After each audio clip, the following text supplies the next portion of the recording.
নমস্কার, আরও একটা নতুন ব্লগে তোমাদের সকলকে অনেক অনেক স্বাগত।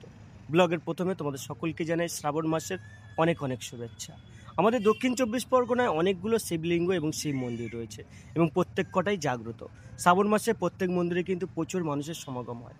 আজকের এই ছোট্ট ব্লগে আমি তোমাদেরকে নতুন একটি মন্দির এবং শিবলিঙ্গের সঙ্গে পরিচয় করাবো। আজকে যে শিবলিঙ্গের সঙ্গে পরিচয় করাবো এটাকে বলা হচ্ছে দিব্যেশ্বর ধাম। এই মন্দিরে কিভাবে আসতে হয় এবং কিভাবে জলাভিষেক করবে সেটাই থাকবে মূলত আজকের এই ব্লগে। ব্লগটা ছোট্ট হবে কিন্তু ভালো হবে, তাই দেখার অনুরোধ রইল। আশা করছি এই ব্লগটাও তোমাদের ভালো লাগবে।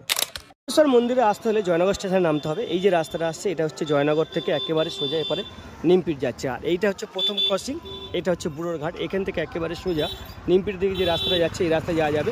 অটো টোটো অনেক গাড়ি যায়। নিমপিটের ঠিক আগের মোড়ে আমাদেরকে নামতে হবে। এক পশলা বৃষ্টি হয়ে গেল, আর এই হচ্ছে এই ক্রসিংটা হচ্ছে নিমপিট আশ্রমের ঠিক আগের ক্রসিং। একটা রাস্তা এই দিকটা সোজা যাচ্ছে একেবারে গার্লসের দিকে, ওই রাস্তা ধরেও যাওয়া যাবে। আর এই যে রাস্তাটা রয়েছে একেবারে আশ্রমের ঠিক আগে, এই রাস্তাটা ধরেও কিন্তু দিব্যেশ্বর মন্দিরে পৌঁছানো যাবে খুব সহজে। এই দিকটা হচ্ছে নিমপিট আশ্রমটা পড়ছে, আর এই সন্ধ্যার সময় এক পশলা বৃষ্টি হয়ে গেল।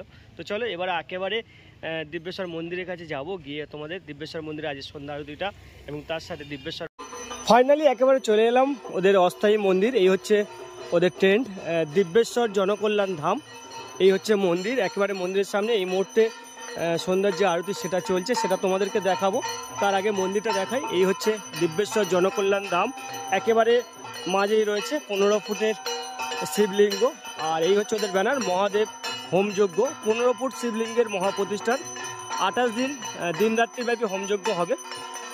শুরু হয়েছে সোমবার সকাল 8টা থেকে। আর এটা হচ্ছে ঠিক নিমপিট একেবারে আশ্রমের এবং গার্লস স্কুলের ঠিক পিছন দিকটা।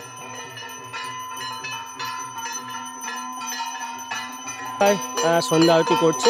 সন্ধ্যা আরতির এই বিশেষ পর্বটা আমি তোমাদেরকে দেখাই। আর এই ব্লগটা কেমন লাগলো অবশ্যই কমেন্ট করে জানিও।